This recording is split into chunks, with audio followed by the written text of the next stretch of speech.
Yandım Xudaya rəhm elə, yoxdur təvanı. Dərdi verən, dərman verər, necə dayanır. Zamansız tərk etdin bizi, niyə tərvanı. Bitməz, tükənməz qəm yüküm, qəmkarı var.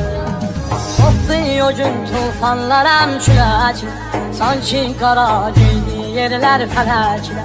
Dərdim mənə dağ çəkdi ey cavan, daim səni yad eyləyir ürəklər. Sənsiz çəkirik biz həsrət, buna yoxdur tavət, buna yoxdur tavət.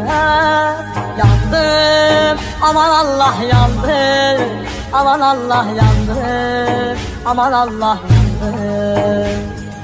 Yandım Xudaya rəhm elə. Hər şəb cümlə qəbrinə gəlləm ki, səni eləyim ziyarət. Ruhuna qurban qəbrinin üstə ayə-i Qur'an tilavət.